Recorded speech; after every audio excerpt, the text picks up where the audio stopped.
Bom,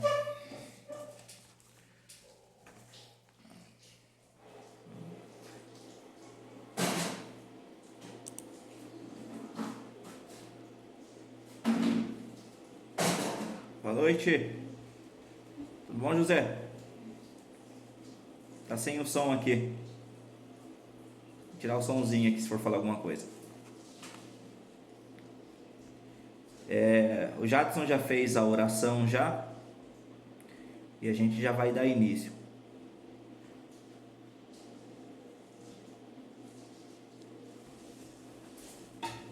Irmãos, hoje de manhã, né, na reunião ali em Bauru, nós falamos um pouco, né, sobre o tema, acabou um pontinho do assunto ali, falamos sobre o sacerdócio de Cristo. E eu achei interessante a gente trazer, sabe, esse estudo sobre o sacerdócio de Cristo, porque quando Cristo morreu, né, quando Jesus morreu e ressuscitou, ele subiu ao céu e hoje ele exerce, né, uma das funções dele, ele é o nosso sumo sacerdote e ele é o nosso advogado, né? E essas duas funções de Cristo no céu, ele exerce a respeito de nós, né? Para nos ajudar a não pecar e para, se caso nós pecar, ele nos ajuda, entendeu? Intercedendo por nós junto a Deus, né? Quando ele exerce o papel dele como advogado, como diz lá em 1 João, tá? Então nós vamos fazer esse estudinho aí para nós saber sobre Cristo, né? Como que é essa questão aí de Jesus como nosso sumo sacerdote, tá? Eu vou compartilhar a tela aqui com os irmãos.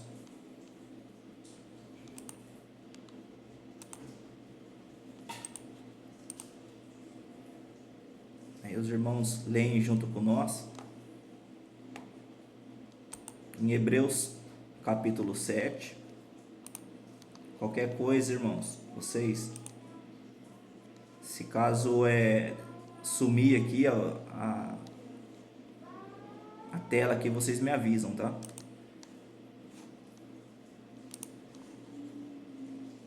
Sete.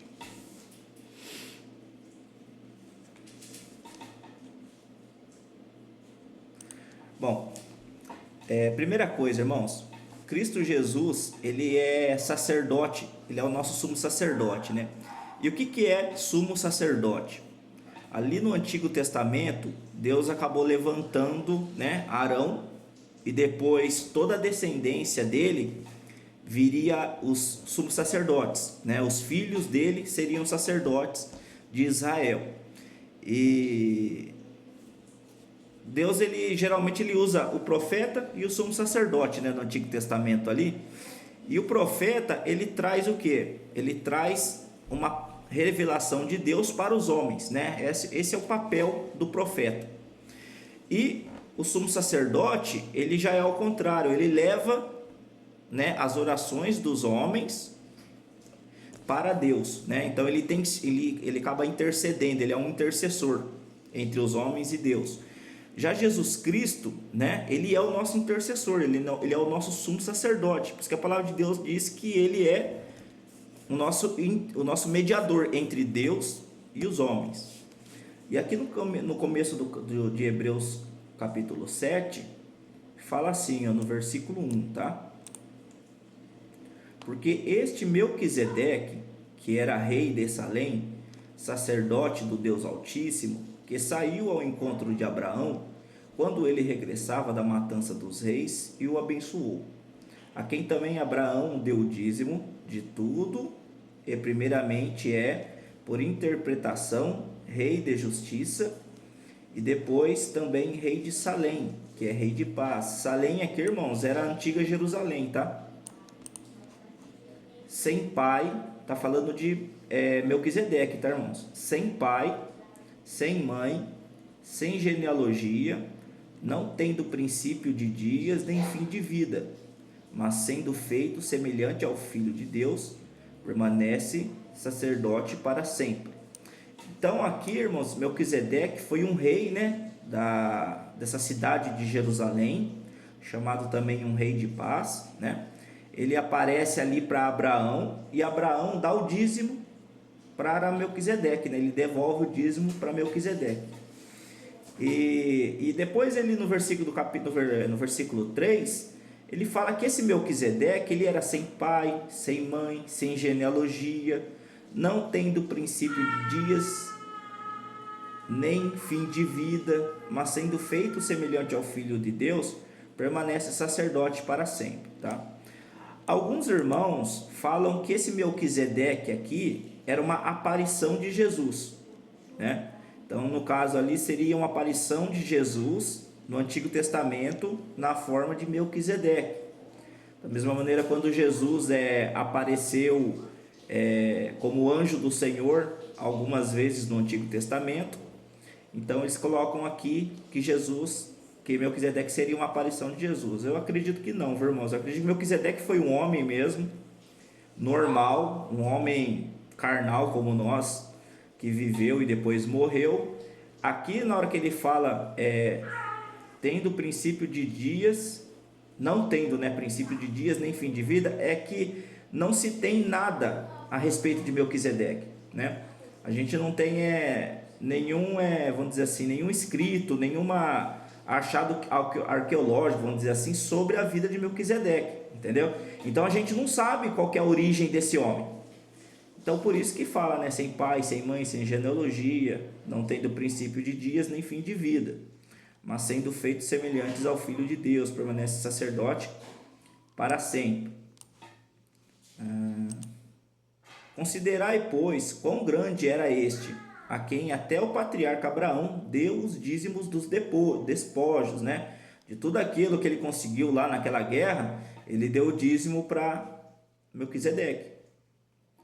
E os que dentre os filhos de Levi recebem o sacerdócio têm ordem, segundo a lei, de tomar o dízimo do povo, isto é, de seus irmãos, ainda que tenham saído dos lombos de Abraão. Então aqui ele está falando que os filhos de Levi, né, ou seja, a linhagem de Abraão, de Arão, porque Arão era da tribo de Levi. Levi era um dos filhos de Jacó, tá, irmãos? Então, da tribo de Levi, Arão, né, que era irmão de Moisés, Deus escolheu ele como sumo sacerdote e os filhos dele como sacerdotes, né? E eles recolhiam o dízimo do povo de Israel mesmo, tá? Das outras tribos, das outras 11 tribos de Israel, tá? Mas aquele cuja genealogia não é contada entre eles, tomou o dízimo de Abraão. Agora ele está falando de Melquisedeque. E abençoou o que tinha as promessas. Ora, sem contradição alguma, o menor abençoado pelo maior. Aqui ele está falando que Abraão foi abençoado por Melquisedeque. E aqui, certamente, tomam dízimo homens que morrem, ali, porém, aqueles que quem se testifica que vive. E por assim dizer, por meio de Abraão, até Levi, que recebe dízimo, pagou dízimos. Então, irmãos, vamos ler só até essa parte aqui, só para os irmãos entenderem mais ou menos quem era Melquisedeque, tá? Agora, Cristo, irmãos, vou botar aqui na tela aqui. Jesus, ele não é sumo sacerdote na linhagem de Arão, tá? Por quê? Porque Arão era da tribo de Levi, certo? E Jesus veio da tribo de Judá, né? A tribo de Judá é a que veio os reis de Israel, né? Agora, a tribo de Levi é a tribo que vem os sacerdotes, né? A tribo sacerdotal de Israel. Então Jesus não podia ser sacerdote segundo a ordem de Arão, porque Arão não era da tribo de Jesus, ok? Mas Jesus veio, ele foi chamado aqui, ó, em Hebreus 7, quer ver? Mais para frente aqui. Vamos ver.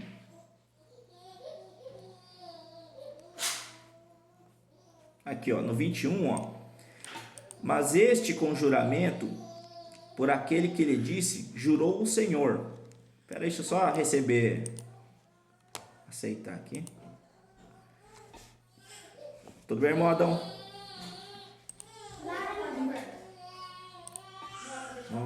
Nós está falando sobre o tema de Jesus como sumo sacerdote, ok? Então aqui no versículo 21, vamos ler, vamos começar de novo. Mas este com juramento, por aquele que ele disse, jurou o Senhor, e não se arrependerá. Tu és sacerdote eternamente, segundo a ordem de Melquisedeque. De tanto, melhor aliança Jesus foi feito fiador. E na verdade, aqueles que foram feitos sacerdotes em grande número, porque pela morte foram impedidos de permanecer. Mas este, porque permanece eternamente, tem um sacerdócio perpétuo. Então, irmãos, Jesus, ele é sumo sacerdote, mas segundo a ordem de Melquisedeque. Vamos dizer assim, da linhagem de Melquisedeque, ok? Então, os irmãos entenderam, né, que o que era o sumo sacerdote, vamos lá em Arão. O que o sumo sacerdote, né, da linhagem de Arão fazia, basicamente, tá? A gente não vai falar tudo o que ele fazia, porque eu não vou nem saber aqui, que eu não estudei, tá? Mas o que Arão fazia? Ele fazia os sacrifícios, né? Ele pegava o sangue lá, né? Ele fazia os sacrifícios no altar, levava o sangue, ele entrava uma vez por ano no Santo do Santo, né? Lembra que a gente estudou isso daí? Ele entrava uma vez por ano lá no Santo dos Santos e pegava aquele sangue e jogava sobre a tampa do propiciatório ali na Arca da Aliança, e ali Deus, né, olhava aquele sangue e perdoava o pecado do povo de Israel. E ele tinha que fazer, e Arão, irmãos, tinha que fazer um sacrifício para ele e para o povo, porque se ele não fizesse para ele, quando ele entrava lá dentro, ele morria, né? Se ele tivesse qualquer tipo de pecado não confessado ou expiado ali, ok? Então, se por exemplo, um descendente ali de Arão, que fosse sumo sacerdote, e entrasse lá dentro sem confessar os pecados, com qualquer tipo de pecado, sem ser expiado, ele morria, ok? Então, o sacerdócio de Arão não era um sacerdócio perfeito, irmão. Era um homem que tinha os mesmos pecados que nós, irmãos. Ele tinha, aliás, as mesmas falhas que nós, tá? As mesmas fraquezas que nós, ok? Então, o sacerdócio de Arão, ele é imperfeito, vamos dizer assim. E se a gente estudar o livro de Hebreus, se a gente voltar ali em Hebreus 1 em diante, por que o autor aqui escreveu a carta aos Hebreus, primeiramente, né? Porque tinha muitos judeus, né, que tinham crido no Senhor Jesus, ou aqueles que só tinham ouvido falar de Jesus, estavam querendo retornar às velhas práticas e voltar ao judaísmo, ok? Aí o autor, ele começa escrevendo e mostrando que Jesus é superior à velha aliança, superior ao judaísmo, né, como um todo. Aí ele começa no capítulo 1 falando que Jesus é superior aos anjos, né? Nós não vamos ler, tá? Depois no 2 fala que Jesus é superior, deixa eu ver, ainda aos anjos. Depois no 3 Jesus é superior a Moisés, e depois ele vai falar que Jesus é superior a Abraão, né? Então Jesus, ele é sempre superior a tudo isso daí. E depois ele fala do sacerdócio de Arão, né? Que Jesus, o sacerdócio de Cristo é superior ao sacerdócio de Arão, ok, irmãos?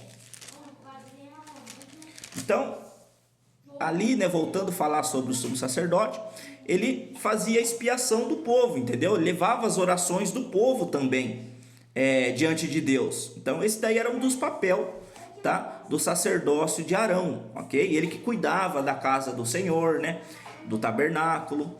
Depois, quando foi feito o templo, era ele que administrava ali, ok? Então, esse aí era basicamente o papel do sumo sacerdote. Agora, Cristo, irmãos, quando ele morreu, ele subiu ao céu, né? Aí lá ele entra no lugar santíssimo e é ali que ele fica, né, intercedendo por nós. Beleza?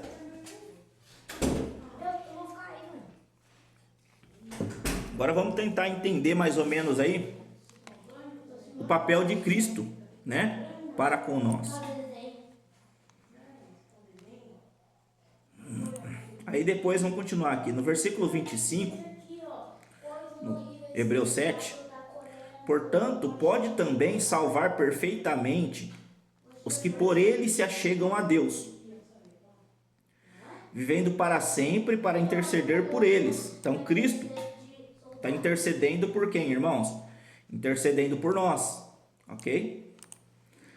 Porque nos convinha tal sumo sacerdote santo, inocente, imaculado, separado dos pecadores, e feito mais sublime do que os céus, que não necessitasse, como os sumos sacerdotes, aqui ele está falando da linhagem de Arão, tá?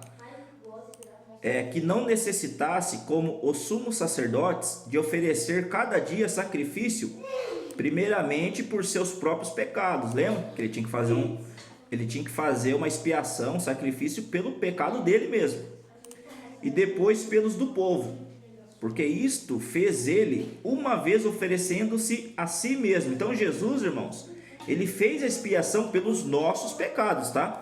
Uma vez lá na cruz, né? Ele não precisa ficar fazendo todo ano, né? Todo ano ele tem que ir lá fazer a expiação. Lembra das festas de Israel? Uma delas é o Yom Kippur, que é o dia da expiação, né? Uma das festas de Israel é para fazer a expiação, é o dia da expiação, tá? Que era uma vez por ano, ele fazia o sacrifício, ia lá, né? Depois, no outro ano, tinha que fazer de novo, e depois de novo, e de novo, e de novo. Agora Jesus não, ele fez o sacrifício para pagar nossos pecados uma vez só. Porque a lei constituiu sumos sacerdotes a homens fracos, né? Então, o sacerdócio de Arão era homens fracos, pecadores. Quem lembra de quando Moisés subiu o Monte Sinai para receber as tábuas da lei? E lá embaixo, o que Arão fez? Antes de virar sumo sacerdote, tá? O que Arão estava fazendo? Ele fez um bezerro de ouro, né? Para o povo adorar aquele bezerro de ouro, irmãos. Dias depois, Deus escolhe Arão como sumo sacerdote. Então, para você ver como que eram homens falhos. Já mostrou ali com Arão que ele era um homem falho, tá bom? Porque a lei constituiu sumos sacerdotes a homens fracos. Mas a palavra do juramento, que veio depois da lei, constituiu ao Filho perfeito para sempre. Então, Cristo, né? Ele é o nosso sumo sacerdote, segundo a linhagem de Melquisedeque, né? Segundo a ordem de Melquisedeque. Então, voltando aqui no capítulo 7, no versículo 25, qual que é vamos dizer assim, um dos primeiros papéis do sacerdócio de Cristo, né, irmãos? Eu estou aqui com esse livro aqui, ó. Não sei se vai aparecer na tela para vocês aí. Deixa eu ver se vai aparecer. Aqui, tá? Definições doutrinais. A gente vai ler depois um pedacinho dele, tá bom?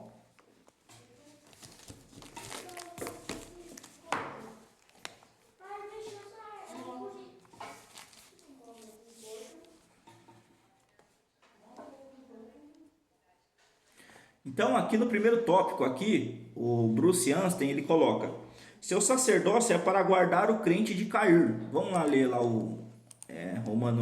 Hebreus 7, 25. Portanto, pode também salvar perfeitamente os que por ele se achegam a Deus, vivendo sempre para interceder por ele. Então, irmãos, um dos objetivos da intercessão de Jesus é para que nós não caia em pecado, ok? Ele faz isso para nos livrar de cair em pecado. Agora nós vamos lá em Hebreus 4, tá? Deixa eu ver. Hebreus 4.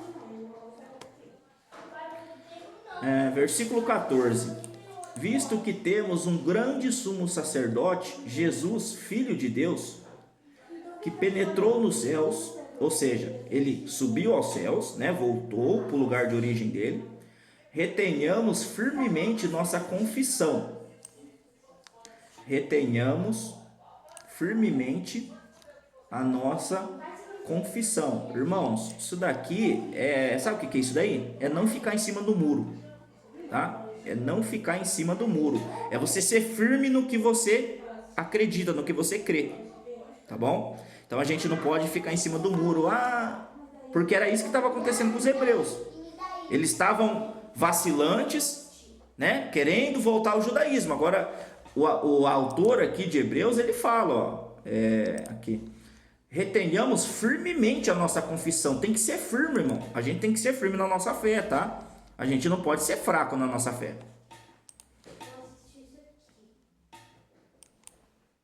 Depois no 15. Porque não temos um sumo sacerdote que não possa compadecer de nossas fraquezas. Então, irmãos, Jesus, ele compadece, sabe? Ele conhece as nossas fraquezas, tá bom? Porém, um que, como nós, em tudo foi tentado, mas sem pecado. Então, Jesus, irmãos, ele foi tentado em tudo, né? Mas ele não tinha nenhum pecado, diferente de nós. Quando nós somos tentados, irmãos, nós somos tentados exteriormente e interiormente, porque nós temos ainda a velha natureza. Agora Jesus não. Jesus, ele foi tentado, mas exteriormente. Dentro dele não tinha nada que queria fazer ele pecar. Ele não tinha a velha natureza.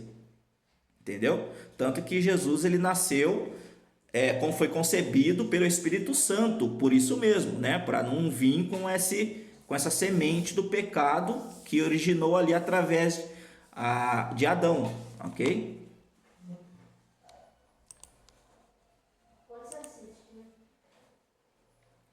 Aí depois no 16, irmãos, cheguemos, pois, com confiança ao trono da graça, para que possamos alcançar misericórdia e achar graça, a fim de sermos ajudados em tempos oportuno.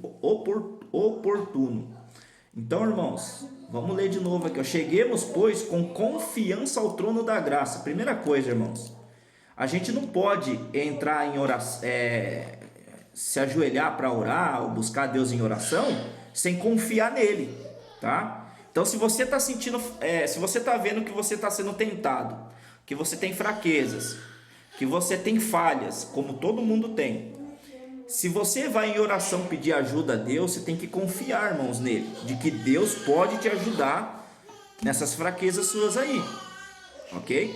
Deus, ele tem poder suficiente para te livrar você de cair em pecado, tá bom? Aí depois, ó, chegando com confiança no trono da graça, tá? Para que possamos alcançar misericórdia e achar graça, né? A fim de sermos ajudados em tempo oportuno. Então, irmãos, quando você vai no trono da graça em oração, tá? Isso aí em oração. Quando você vai com confiança, nós achamos o que lá? Graça, misericórdia, né? Como os irmãos falam, né? Misericórdia é Deus dar o que nós... como que é mesmo? É misericórdia, Deus dá a nós o que nós... Deus não dá, né, na verdade, né? Deus não dá a nós o que nós merecia. O que seria? O juízo dele, né? Nós merece, mas ele não dá, porque ele é misericordioso. Já a graça é Deus dando a nós, agora ele dá a nós o que nós não merece, ok? A fim de sermos ajudados em tempos oportunos, né? Então, esse daí, irmãos, é um dos papéis de Cristo, né? Nós vamos a Ele, né? Nós buscamos Ele com confiança para que nós possamos achar graça e misericórdia. Aí vem uma pergunta. Se Deus, como o irmão Felipe falou, né? Se Deus se o sacerdócio de Cristo é para nós não cair em pecado, então por que nós caímos? Por que será, irmãos? Por que será que nós caímos? Alguém será que imagina aí? Jadson, Adão. Por que nós caímos então se Jesus é o nosso sumo sacerdote?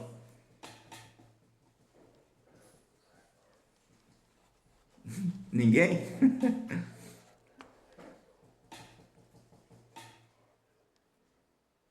Isso aí também é um dos motivos também. Mas tem um outro motivo. Quer ver? Vamos lá em Hebreus 4 de novo. A gente acabou de ler. Ó, na primeira parte aqui, ó. Cheguemos, pois, com confiança ao trono da graça. Irmãos, se nós não... A palavra de Deus diz que sem fé é impossível agradar a Deus. Então a gente já tem que ter isso em mente. Sem fé é impossível agradar a Deus. Se nós não cheguemos, irmãos, no trono da graça sem confiança, o que vai acontecer? O Senhor, ele não vai nos ajudar, entendeu? Por quê? Porque se nós estamos teimando com o nosso pecado, né? Com as nossas falhas, e nós não estamos confiando nele, o Senhor permite, irmãos, ele permite nós cair para que nós possamos aprender, ok? Então esse daí é um dos motivos de que por que nós caímos em pecado, mesmo nós tendo Jesus como sumo sacerdote, irmão. Ele está ali, Jesus, ele está 24 horas por dia, irmão, 7 dias na semana, todo o tempo ele está intercedendo por nós como sumo sacerdote, ok? Mas nós precisamos confiar nele, nós precisamos se achegar nele. E outra coisa, irmãos, aqui em Romanos 5, porque se nós, sendo inimigos, fomos reconciliados com Deus pela morte de seu Filho, muito mais, tendo sido já reconciliados, seremos salvos pela sua vida. Vamos ler de novo. Porque nós, sendo inimigos, fomos reconciliados com Deus. Então, nós estávamos perdidos, éramos inimigos de Deus, aí fomos reconciliados. Por quem? Pela morte de seu Filho. Ou seja, fomos reconciliados com Deus por causa da morte de Cristo. Depois, termina por aí, irmãos? A salvação de Deus termina por aí? Salvou? Terminou? Olha a continuação. Muito mais, tendo sido já reconciliados, ou seja, vamos trocando a palavra aqui, já estando salvo, né? Aí depois ele fala aqui, ó, seremos salvos pela sua vida. O que seria isso daí? Depois de salvo, ser salvo pela vida, né? Depois de reconciliado, como diz lá em Romanos. Seremos salvos pela vida de Jesus. Irmãos, isso daí é o sacerdócio de Cristo. Entendeu? É Ele diariamente cuidando de nós. Entendeu? E isso, irmãos, esse papel de Cristo como sacerdote em nossas vidas, ela é de quando nós cremos até o fim da nossa vida aqui nessa terra. Entendeu, irmãos? Então não precisa se desesperar se você tem pecados que você não conseguiu ainda deixar de lado, falhas que você não conseguiu ainda melhorar. Não precisa entrar em desespero achando que você é um perdido, porque isso, irmãos, leva muitas das vezes, é um processo em toda a nossa vida, ok? Então seremos salvos pela sua vida, seremos salvos pela sua vida, pela vida de Jesus, irmãos. Nós estamos sendo salvos diariamente, entendeu? Até que nós possamos chegar, né, num padrão que Deus aceite, que Deus fique feliz com nós, não na questão de que cheguei num ponto que agora eu sou salvo. Não é isso, irmãos. A salvação, ela é na hora. Você creu no Senhor Jesus Cristo, confessou Ele como Senhor e Salvador da sua vida, você é salvo. Agora, a mudança de vida nossa, ela é diariamente. E nós não vamos ser perfeitos aqui na terra, irmãos.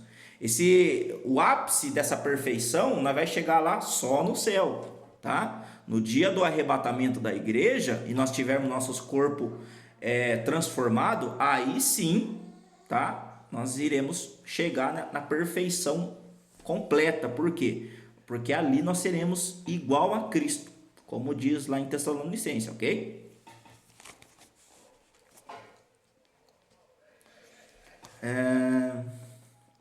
E depois, irmãos, a gente falou sobre o sumo sacerdócio, né? Sobre o sacerdócio de Cristo, de que é Ele, né?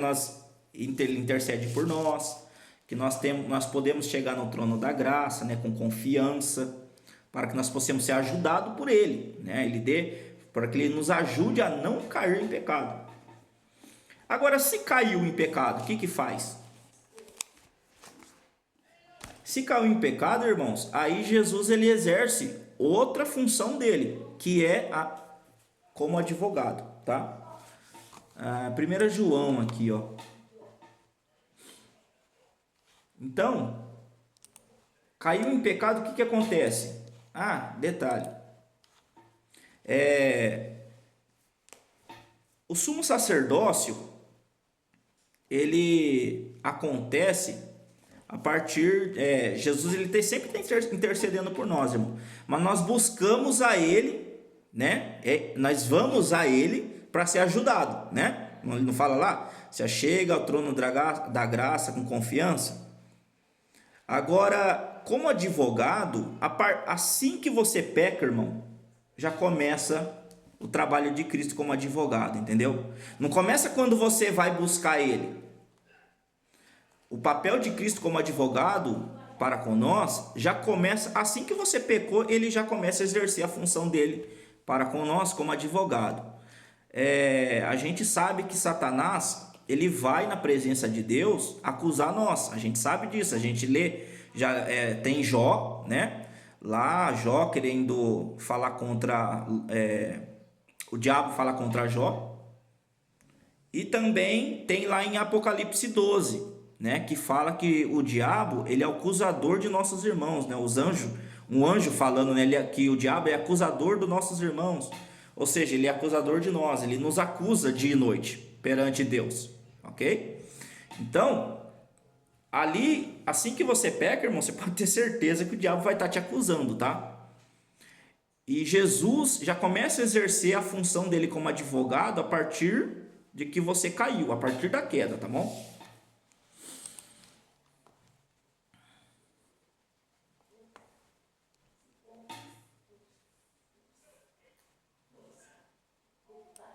Começar no versículo 8, 1 João, versículo 8, capítulo 1, né?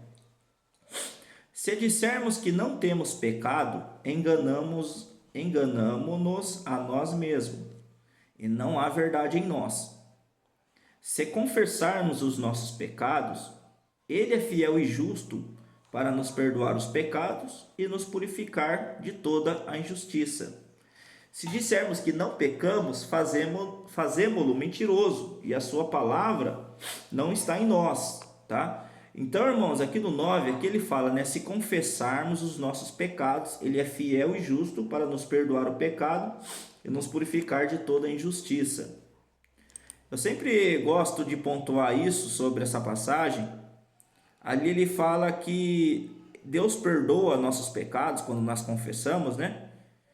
Porque ele é fiel e justo, né? Ele é fiel e justo. E por que fiel e justo, né? Por que não fiel e misericordioso, né? Porque se está perdoando o pecado, né? Por que fiel e justo? O que é justiça? Justiça é quando Deus vai lá e faz aquilo que você merece, né? Você fez errado, você vai pagar. Isso daí é justiça de Deus, ok? Então, por que ele fala que Deus, como Deus ele é fiel e justo, então ele vai perdoar nossos pecados? Porque, irmãos, Cristo já pagou na cruz os nossos pecados. Entendeu? Desde o primeiro que você cometeu na sua vida até o último que você vai cometer enquanto você estiver vivo nessa terra aqui, Jesus já pagou por todos esses pecados. Inclusive o pecado que você vai cometer daqui 50 anos. Inclusive os pecados que você vai cometer daqui 50 anos. Ok? Mas... Então, Jesus Cristo lá na cruz, ele já pagou todos esses pecados seus. Então, por isso que ali fala que ele é fiel e justo, né? Por que justo? Porque se Deus não te perdoasse, ele seria injusto em punir você por um pecado que Jesus já pagou lá na cruz. Então, por isso que fala que ele é fiel, porque Deus ele é fiel, ele não volta atrás. E ele é justo. Por quê? Porque Cristo já pagou os pecados nossos, ok? Então não tem nada, nós não tem nada que pagar pecado, irmãos. Isso aí é um erro, né? Pessoas acreditarem em purgatório, achando que depois que morreu, né, aqueles pecados dele lá tem que ser pagos ali no purgatório. Ou aquelas pessoas que acham que se pecou, então começa a fazer boas obras para poder compensar os erros dele, entendeu? As pessoas sempre tentando um jeito de querer fazer algo para Deus, para que Deus possa perdoar ele. E isso é errado, irmãos. Isso daí é a mesma coisa que Adão e Eva fez quando eles pecaram. E eles pegaram folhas de figueira e cobriram a nudez deles. Entendeu? Eles usaram justiça própria, né, para poder cobrir a vergonha deles. E quando Deus aparece ali, eles se sentem nu, mesmo com as folhas de figueira. Então mostra que a obra humana, ela não pode apagar os pecados. A obra humana, ela não pode cancelar pecado, ela não pode expiar pecado. OK, irmãos? Nada do que você, se você pecar, nada do que você fizer de obras vai resolver o seu problema. Se você for um cristão, um salvo por Cristo, você tem que confessar a Deus o seu pecado. E você confessando a Deus o seu pecado, ele te perdoa porque ele é fiel e justo, porque você já se converteu em algum momento da sua vida, tá? Agora, se você é um perdido, você tem que crer no Senhor Jesus Cristo para ser salvo, né? Não adianta você ficar confessando pecado para Deus, você tem que confessar que Jesus é o seu Senhor Salvador, é isso que você tem que confessar. Depois disso, aí sim, se você vier a cair em pecado, aí você confessa, né, que seus pecados a Deus, né? Você vai lá no trono de Deus, ali em oração, e você confessa, entendeu? Ali você vai achar misericórdia, tá bom? Deus vai te perdoar, né? Como diz, ele é fiel e justo. Depois, na continuação, meus filhinhos, estas coisas vos escrevo para que não pequeis. Então, ó, João tá falando, ó, não é porque, mais ou menos assim, não é porque vocês têm um advogado que vocês estão livres para pecar. Ele já fala aqui, ó, meus filhinhos, estas coisas vos escrevo para que não pequeis. E se alguém pecar, temos um advogado para com o Pai, Jesus Cristo justo. Então, se você caiu em pecado, irmãos, você tem um advogado, ok? E ele é a propiciação pelos nossos pecados, e não somente pelos nossos, mas também pelos de todo mundo. Então, Jesus, irmãos, ele é a propiciação pelos nossos pecados, né? Ele que foi ele é o sacrifício, né? Essa palavrinha propiciação aí vem do termo propiciatório, né? E o que é o propiciatório? Era aquela tampa que ficava lá na Arca da Aliança, onde o sumo sacerdote jogava o sangue naquela tampa, e ali Deus expiava o pecado do povo, né? Então, ele usa essa palavra que Jesus, ele é a nossa propiciação, ou seja, Jesus é ele que retira os nossos pecados, é através do sangue de Jesus. Lá em Apocalipse 22, acho que é em 22, vou ver aqui na minha Bíblia aqui.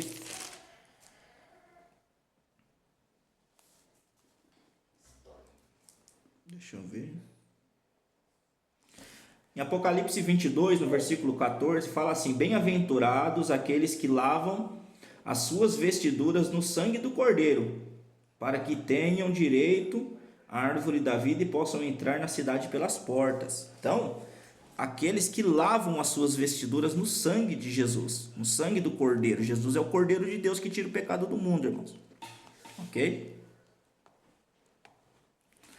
Bom, tendo dito isto, vamos ler um pedacinho do livro? Eu vou tirar aqui a apresentação aqui.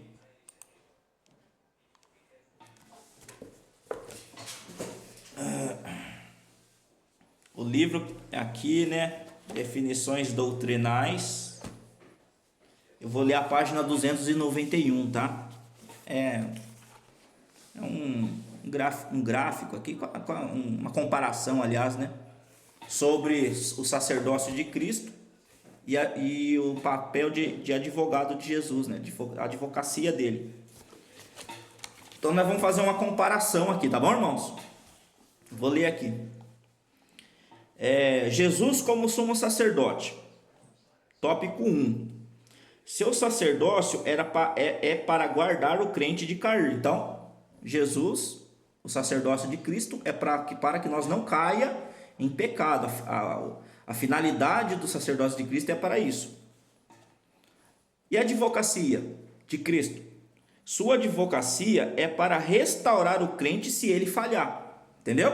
Então, sacerdócio é para que você não caia em pecado. Se cair, você não confiou, né? Vamos dizer assim, no sacerdócio de Cristo. Se você cair, aí entra o papel de advocacia de Cristo para poder restaurar sua comunhão com Deus, tá? Porque quando, até acabei esquecendo de comentar isso, quando nós caímos em pecado, irmãos, nós não perdemos a salvação, ok? O perdão judicial de Deus, irmãos, ele não tem, vamos dizer assim, não tem condição, ele é incondicional, tá bom? Ah, mas e se eu fizer isso, fizer aquilo? Não, você não perde a salvação.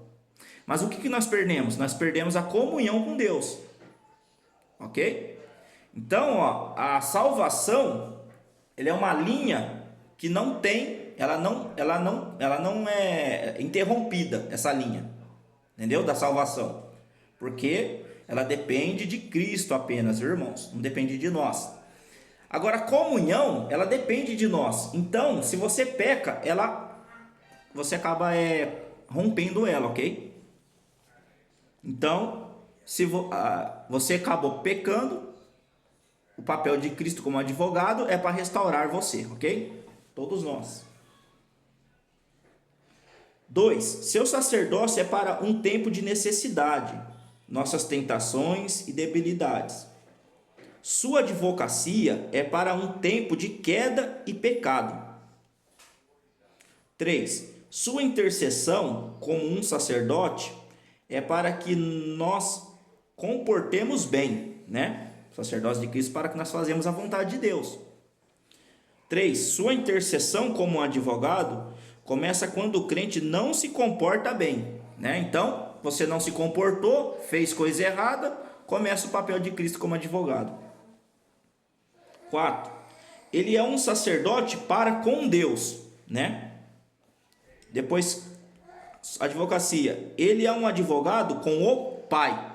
Então, tem essa diferença, irmão, sabe? Deus, Pai, é a mesma pessoa, tá, irmãos, da divindade. Mas o sacerdócio de Cristo é com Deus. Agora, a advocacia é com o nosso Pai, tá? Lembra quando Jesus estava na cruz?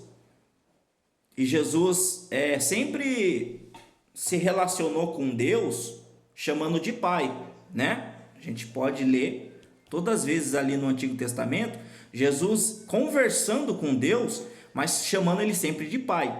Quando Jesus ele recebe nossos pecados na cruz, ele não chama Deus de Pai, ele chama de Deus meu, né? Ele fala, Deus meu, por que me desamparaste? Ali há um rompimento na comunhão de Deus com o Filho. Por quê? Por causa dos nossos pecados. Porque Deus, irmãos, porque o Pai não pode ter comunhão com o pecado. Entendeu? Então ali há uma interrupção, né, na comunhão de Jesus com Deus, simplesmente porque ele estava levando sobre si os nossos pecados, ok? Quando Jesus termina a expiação ali na cruz, aí ele volta a tratar Deus como Pai, ok? Aí depois ele fala, eu não vou lembrar direito como que Jesus falou ali, mas ele volta a tratar Deus como Pai.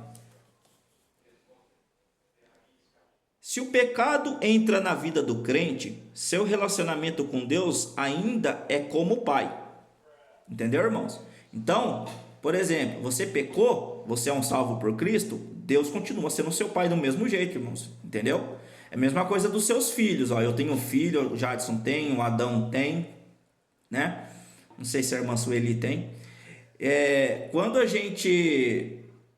Quando nossos filhos faz alguma coisa errada, ele não deixa de ser nossos filhos, né?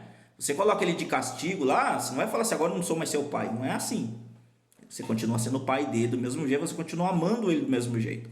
A única coisa é que você está corrigindo ele. Isso mostra que o crente não perde o vínculo de relacionamento com Deus, o Pai, como um de seus filhos. Nenhum poder do mal pode anular e quebrar essa ligação, entendeu? Então, Nada que nenhum pecado pode tirar essa ligação que nós temos de Deus como nosso Pai. É algo definitivo e eterno. Mas o menor pecado permitido quebra o vínculo de comunhão com o Pai e com o Filho. Então, qualquer pecado que nós cometemos, irmãos, quebra o quê? A comunhão, ok? Que nós temos com Deus, não essa ligação que nós temos dele com o Pai, né? E consequentemente, sermos salvos, né, por Cristo. 5. Como um sacerdote, ele se compadece das nossas fraquezas e debilidade. Como advogado, ele não se compadece dos nossos pecados, ele sofre diante dele. 6. Como um sacerdote, é sua vida nas alturas que salva o crente de cair em pecado. Como advogado, é a sua morte que ele invoca em favor do crente que tenha caído, com base sobre o qual a propiciação foi feita uma vez para sempre. Então, quando você cai em pecado, irmãos, Jesus, ele vai aonde? Ele vai lá na cruz, né? E através do sacrifício dele, que é que nós recebemos o perdão, né, governamental de Deus, né, quando nós caímos em pecado, ok?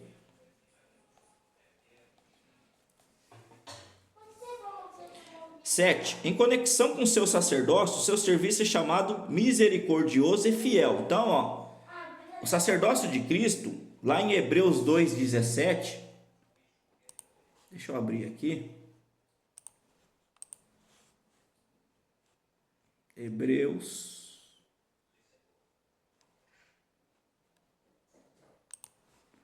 2,17. Por isso convinha que em tudo fosse semelhante aos irmãos, para ser misericórdia e fiel, sumo sacerdote naquilo que é de Deus, para expiar os pecados do povo. Então, Jesus, ele é misericordioso e fiel com nós. Em relação à sua advocacia, ele é fiel e justo. Isso porque a advocacia está fundada na obra consumada de Cristo na cruz. Deus é fiel e justo e não demandá-la de nós quando Cristo já pagou o preço por ela. Nós já falamos sobre isso, né? Sobre fiel e justo. Sua obra como sumo sacerdote intercede por nós é contínua, vivendo sempre para interceder por nós. Então, o sacerdócio de Cristo, irmãos, ele não para, ele é contínuo. Sua obra como advogado é intermitente. Não é algo que sempre está em andamento. E assim, apenas está ativo se o crente cai. Ela começa quando o crente cai, não apenas quando o crente se arrepende do seu pecado ou confessa. Então, irmãos, o papel de Cristo como advogado só começa a partir que você cai em pecado, tá? 9. No tempo da tentação e prova, o crente vai a ele como seu sumo sacerdote para achar ajuda. 9. Continuação, agora aqui a advocacia. Em tempo de pecado e falha, o crente não vai a ele por si mesmo. Se deixado a nós mesmos, nunca nós voltaríamos a Deus, porque quando o crente peca, ele não pode se restaurar a si mesmo. Então ele está falando aqui que quando nós caímos em pecado, não é nós que tomamos a iniciativa de buscar a Deus, tá? Já como somos sacerdote, é nós que tem que tomar a iniciativa, viu, irmãos? Lembra que eu falei para você que... Por que nós caímos, então? Porque nós não confiamos em Deus, porque nós não buscamos nele força? Sem a obra de Cristo como um advogado, um crente errante nunca se arrependerá e voltará. O homem é uma criatura dependente. Ele não pode se salvar nem se manter. Se um filho de Deus peca, ele não pode se restaurar por si mesmo. O resultado da intercessão de Cristo... Vou trazer mais perto aqui, irmão, que está difícil de ler. O resultado da intercessão de Cristo, como um advogado, leva o crente que caiu ao arrependimento e à confissão do seu pecado, sobre o que ele é restaurado. Em sua obra de restauração das almas, o Senhor não vem a nós, porém ele vai ao Pai a respeito de nosso estado, e o Espírito Santo vai à nossa consciência, trazendo à lembrança o amor de Cristo e a palavra de Deus. Então, você caiu em pecado, Jesus vai ao Pai, entendeu? Para poder nos defender, nos ajudar. E o Espírito Santo vem em nós, em nossa consciência, para fazer o quê? Nós confessar nossos pecados, ok? O resultado é que o crente se converte e confessa o seu pecado, e assim é restaurado. Apenas então a comunhão com o Pai e com o Filho é desfrutada novamente. E depois, por último, 10. Por causa da sua obra como um sumo sacerdote, o crente pode ter ousadia de se achegar ao trono da graça para achar misericórdia e graça a fim de ser ajudado. Por causa de sua obra como um advogado, o crente se arrepende e vem humildemente ao Pai em confissão de seu pecado e assim é restaurado. Então, como um sacerdote, você vai com ousadia a Deus para quê? Para achar graça e misericórdia, para achar ajuda, para que Deus te ajude, Deus te dê força para você não cair em pecado. Se você cai, você vai com humildade, porque o Espírito Santo que te levou lá, confessar o seu pecado a Ele. Ok, irmãos? É isso aí, irmãos. Nós temos 6 minutinhos, ó. Deu tempo certinho aí para reunião, tá?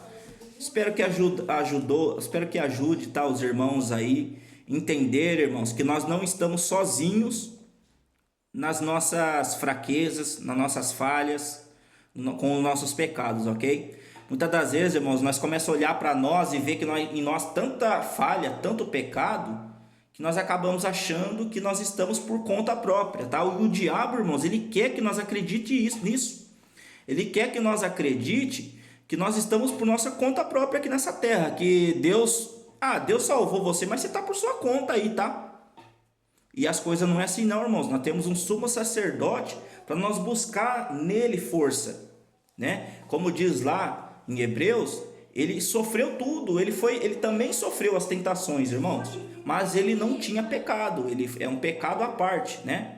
Ele não caiu em nenhum pecado porque ele não tinha nada dentro dele que o atraía, que atraía o pecado nele, a vontade nele de pecar. Agora nós temos, irmãos, nós temos a velha natureza ainda, diferente de Cristo, tá? Nós temos a velha natureza, então por isso nós temos que buscar em Cristo ajuda, tá? Agora, se cair, irmão, em pecado, o Espírito Santo vai te levar a Jesus Cristo, né, a Deus, para que você possa confessar o seu pecado e ter a sua comunhão restaurada com Deus, ok?